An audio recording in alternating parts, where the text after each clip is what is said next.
Et oui, donc en Guyane, ça va être un séjour très très intense. Après les Jeux Calenia, je vais dans un village du Maroni. Je discute avec beaucoup de personnes.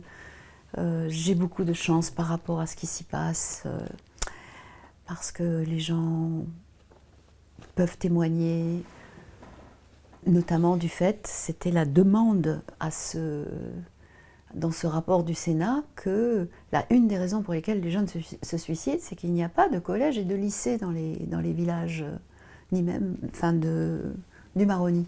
Et eux voudraient que les enfants restent avec eux et ne soient pas envoyés sur le littoral, où souvent ils sont placés dans des familles créoles, parfois il n'y a qu'une personne, et sont assez maltraités parce qu'il y a c'est un vrai business que d'accueillir des Amérindiens, et il y a beaucoup de scandales. J'ai une collègue linguiste d'origine brésilienne, mais qui vit en France et en Guyane régulièrement, qui a fait des travaux magnifiques avec plusieurs populations amérindiennes, et qui continue à se battre pour dénoncer cette maltraitance du système des familles d'accueil. Et donc, pour éviter cela, en 2017, quand il y a eu un très fort mouvement en Guyane en général par rapport à l'abandon de l'État vis-à-vis de la situation guyanaise, et puis un très fort décalage entre une petite minorité blanche et créole qui vit donc sur le littoral et qui utilise sous les crédits, et puis les autres, les Amérindiens, mais aussi les Bushinangés, qui sont les descendants des personnes esclavagisées dans le Suriname, qui se sont enfuies et ont survécu en Amazonie. Et puis au moment où il y a eu la guerre civile au Suriname, donc plus récemment, ont massivement migré en Guyane. Donc il y a des communautés très fortes de Bushinangés qui sont alliés pour la défense du Maroni avec les Amérindiens. Et donc en 2017, il y a eu un mouvement très fort, cette fois-ci de différentes... Vraiment, la population est très variée. Il y a des réfugiés Hmong de l'ancienne Indochine qui ont développé des vergers. Enfin, il y a des mouvements migratoires qui se sont mélangés. Et tous ces gens-là ont manifesté en 2017. C'était avant les Gilets jaunes dans l'Hexagone. Mais ils ont obtenu du gouvernement, qui a eu très peur à ce moment-là, puisque ils ont même parlé de fermer la station spatiale de Kourou et de venir l'installer quelque part dans l'Hexagone, ce qui aurait été drôle, parce que je pense que ça aurait pu susciter un mouvement de défense des terres, puisque personne n'en aurait voulu, mais bon. Enfin, toujours est-il qu'ils ont fait un certain nombre de promesses. Et une des promesses en 2017 du gouvernement, ça a été de enfin répondre à la demande de Félix Thiouka exprimée dans les années 80, et donc de tous les Amérindiens organisés à l'époque, de restituer 400 000 hectares de terre pour que les communautés amérindiennes puissent continuer, essayer, malgré leur paillage clandestin, d'avoir suffisamment de terre pour faire leurs abattis, pour chasser, etc. Bon, donc il a été promis d'instituer un conseil coutumier qui s'est mis en place un peu avant le confinement, et puis qui depuis n'a pas pu fonctionner pour X raisons, et donc les terres ne sont toujours pas restituées, mais c'est toujours sur la table. Et voilà, donc là, les jeunesses autochtones de Guyane se sont mobilisées depuis des années contre un projet de mine industrielle, qui était un consortium russo-canadien, la Montagne d'Or. Et donc, cette mobilisation a été soutenue notamment par la Fondation France Liberté, qui avait été créée par Daniel Mitterrand, et puis beaucoup d'autres, enfin une trentaine d'ONG et beaucoup de soutien, et en France, en Europe et ailleurs. Et donc, finalement, le projet avait été abandonné, juste avant le confinement.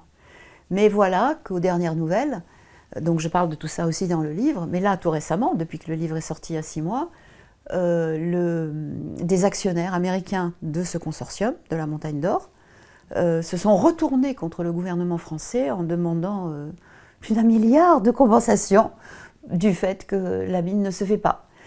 Pendant le confinement aussi, une entreprise américaine, Newmont, qui est la plus grande entreprise extractiviste d'or dans le monde et qui fait des ravages partout, qui est d'ailleurs présente dans le désert Tanami, des Walpiri avec qui je travaille depuis 40 ans, a elle demandé une licence pour pouvoir développer un nouveau projet qui lui a été accordé. Et ça s'est fait avec un prête-nom d'un arrangement avec quelques Guyanais, pas des Amérindiens, qui s'appelle Espérance. Voilà, le projet Espérance. Alors, j'ai parlé dans la séquence sur le Brésil du fait que les évangélistes avaient un immense pouvoir au Brésil. Ils ont un immense pouvoir dans le monde entier, dans tout le Sud. Dans le Pacifique, ils sont très présents. Ils sont très présents en Afrique. Eh bien, en Guyane, ils sont très présents aussi, les évangélistes. Leurs églises sont au Suriname, mais elles sont américaines, mais elles sont déposées au Suriname. Mais les églises sont construites dans les villages des Amérindiens français, donc de l'autre côté de la rive du Maroni. Et donc, on peut se poser la question du rapport, comme on le voit dans d'autres pays, entre ces histoires religieuses, l'économie et la politique.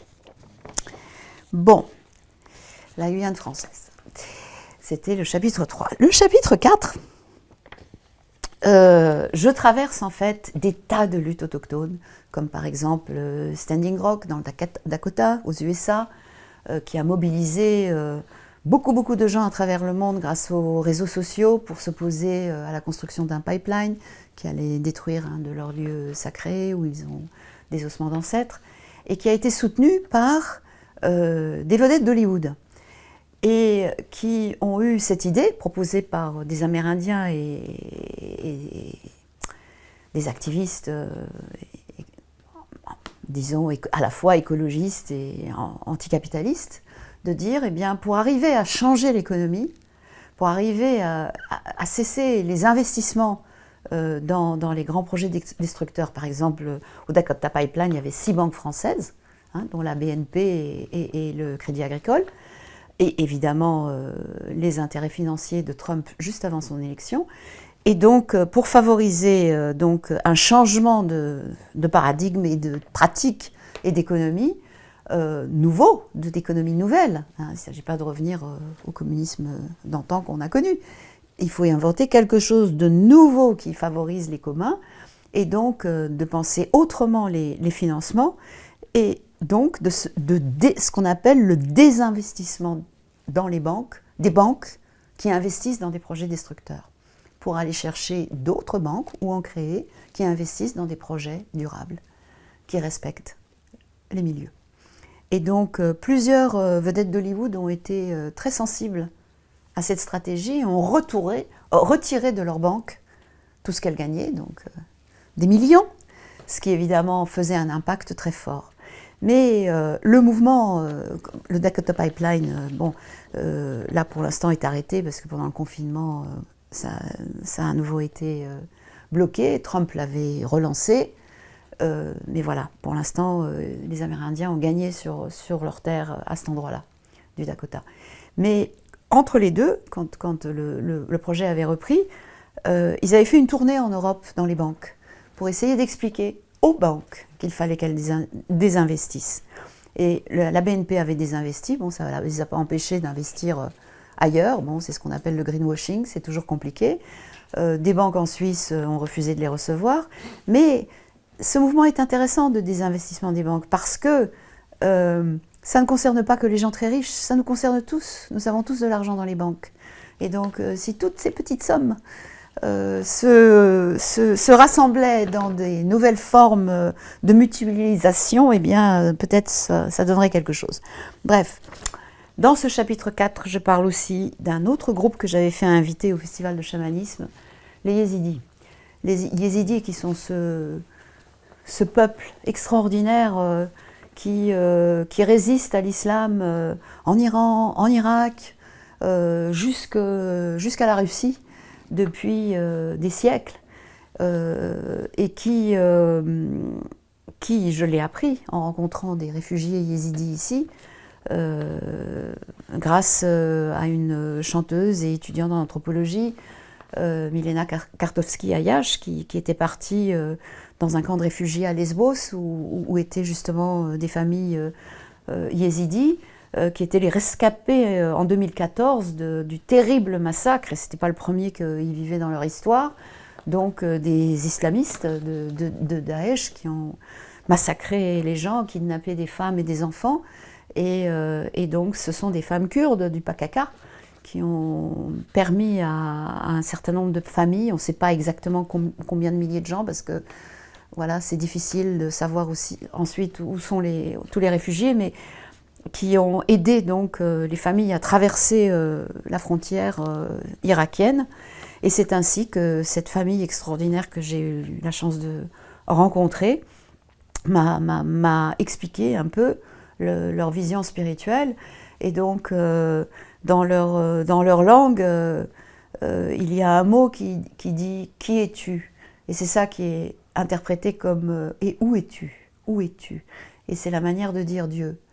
Alors on les assimile parfois au zoroastrisme, qui était le premier monothéisme en Iran, donc avec un culte du soleil, mais c'est beaucoup plus varié que ça, c'est-à-dire que le soleil est important, oui, bien sûr, mais l'eau est importante, et la terre est importante, et les pierres, et voilà. Et donc, d'une certaine façon, c'est une forme d'animisme qui résonne avec des choses que je connais en Australie. Et donc, je les ai fait inviter au festival de chamanisme, ils ont énormément touché les gens, ils étaient extraordinaires. Et au retour, moi j'ai été très très touchée parce qu'ils ne connaissaient pas tous ces peuples autochtones des autres pays qu'ils ont eu la chance de rencontrer au festival.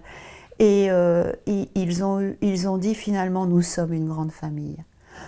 Et voilà, le message de mon livre là, c'est que précisément, c'est seulement en reconnaissant les singularités de tous ces peuples qui ont survécu à des histoires traumatiques coloniales de l'Occident ou bien d'autres colonisations qui ont eu lieu par des empires en Asie, Arabie, enfin les pays arabes, etc. Enfin, toutes les choses qui se sont passées au cours de l'humanité et que finalement, aujourd'hui, il faut qu'on réapprenne à voir nos résonances et faire des alliances. Et donc, le chapitre 5 est entièrement consacré à mon expérience de Notre-Dame-des-Landes, la zone à défendre de Notre-Dame-des-Landes, comme on dit ici, la ZAD. Et aujourd'hui, il y a beaucoup de ZAD ailleurs aussi, mais le terme n'a pas été inventé pour Notre-Dame-des-Landes, mais est devenu emblématique avec Notre-Dame-des-Landes. Donc, certains connaissent bien ce qui s'est passé. Ça faisait 50 ans qu'il y avait un projet de faire un immense aéroport à l'extérieur de la ville de Nantes. Et ce projet a réussi à être bloqué par des luttes paysannes pendant des années et des années qui voulaient conserver les terres plutôt qu'elles soient bétonnées pour un aéroport.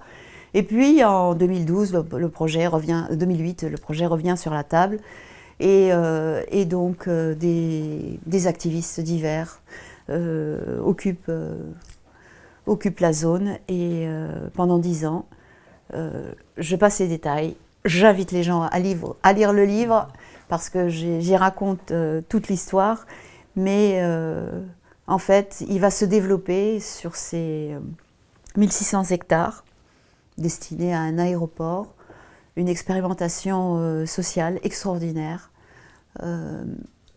où certes il y aura par moments des conflits, pour certains, parce que certains sont plutôt anarchistes, d'autres sont plutôt dans une autre manière de défendre les communaux, d'autres sont engagés,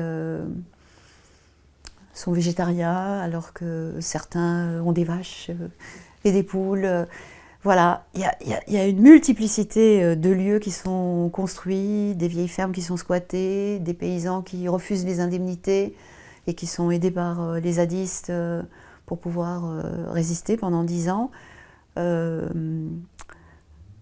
En 2012, il y a une intervention massive de la gendarmerie et 50 000 personnes à Nantes se réunissent pour soutenir les zadistes. Et donc, les gendarmes ne mettront plus les pieds sur cet espace jusqu'en 2018, où après l'abandon de l'aéroport, tout de même, la lutte aura servi à ça, l'État décide de chasser tous les zadistes, ils sont à peu près 250 à y vivre, et puis organise régulièrement des grands rassemblements où il y a plusieurs milliers de personnes. Et c'est vraiment un lieu de réflexion, d'organisation de différentes luttes. Et donc en 2018, plus de 1000 gendarmes sont envoyés avec des tanks, un hélicoptère, pour détruire en 2 jours la moitié des habitats et poser un ultimatum au reste des habitants qui ont encore leurs habitats. Il faut qu'ils présentent des projets individuels agricoles pour pouvoir rester. En une semaine, une effervescence incroyable des habitants permet de faire 40 fiches qui sont toutes interreliées avec des noms individuels, mais qui sont choisis parmi les gens qui auraient un diplôme d'agriculture, etc. Bref, les fiches sont tellement compliquées que la préfecture est obligée d'engager des experts pour comprendre ce qu'ils ont fait.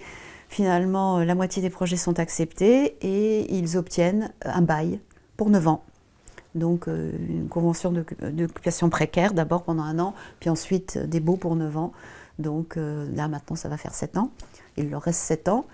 Ils créent un fonds de dotation en faisant appel donc, à des dons pour pouvoir, si possible, racheter des terres et des bâtis, donc les anciennes fermes qu'ils ont retapées. On me demande d'être marraine de ce fonds de dotation. Et donc j'accepte avec conviction.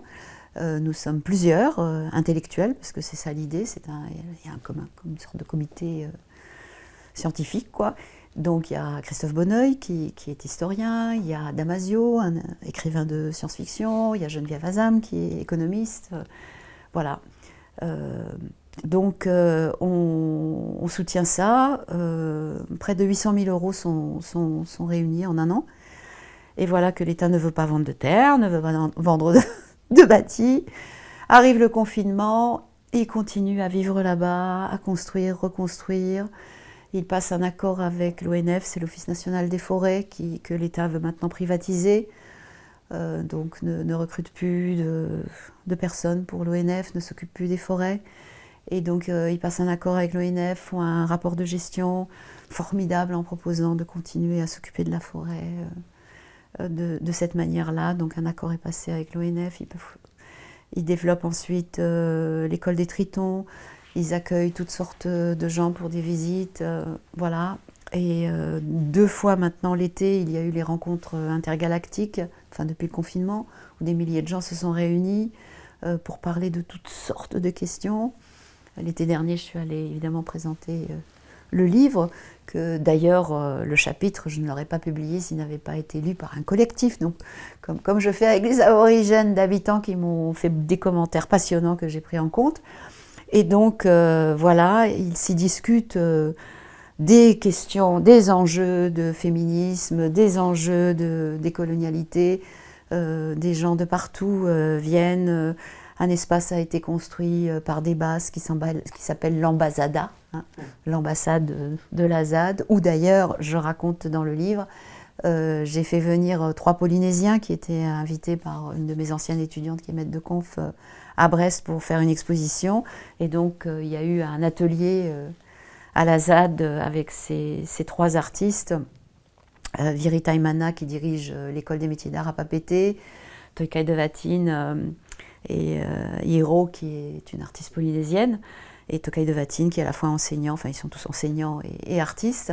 Et donc ils ont fait un atelier de sculpture en taillant, les zadistes avaient taillé à l'avance une immense planche façon polynésienne qu'on appelle un unu, et ensuite pendant 2 jours ils ont appris aux zadistes et à certains de mes étudiants à sculpter donc ce unu, et c'était une rencontre formidable d'échange aussi sur les soins.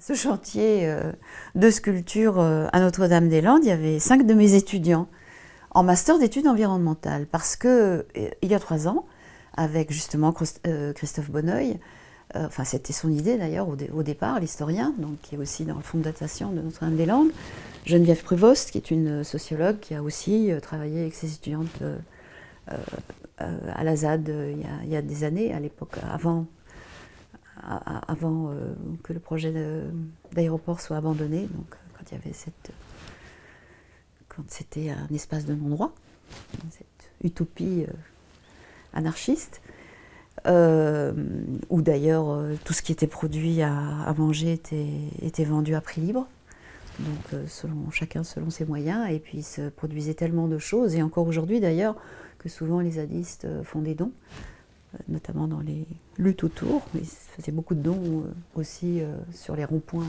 au moment des Gilets jaunes. Maintenant, tout ça est organisé aussi sous forme d'associations.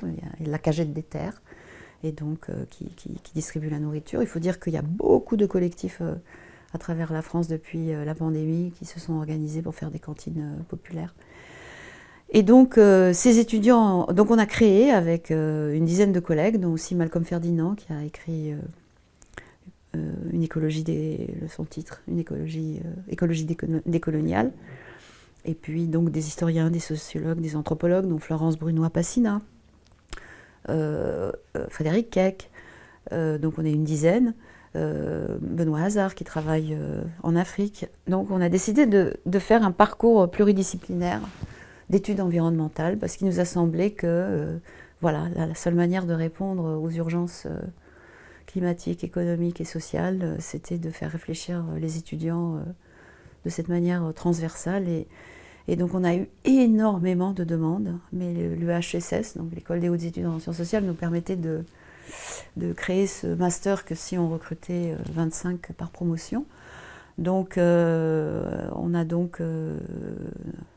non, en fait, même pas 20.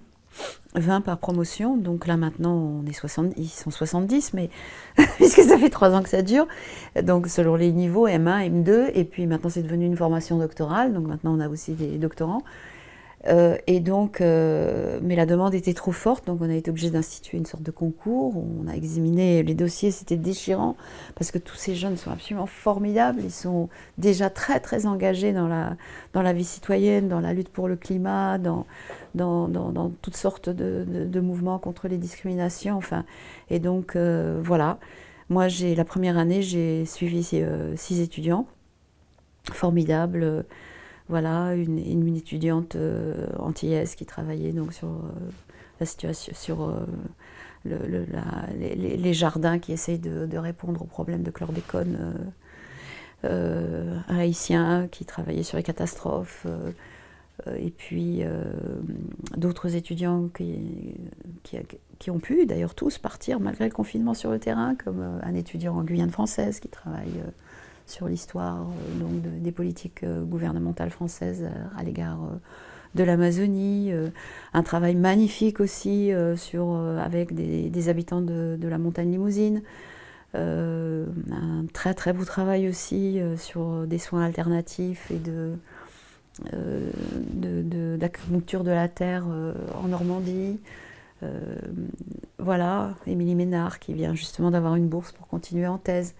Et donc, ces étudiants-là, en fait, eh bien, on leur avait proposé, c'est le cursus, de faire une enquête collective. Enfin, on ne leur a pas proposé, c'était obligatoire dans le cursus.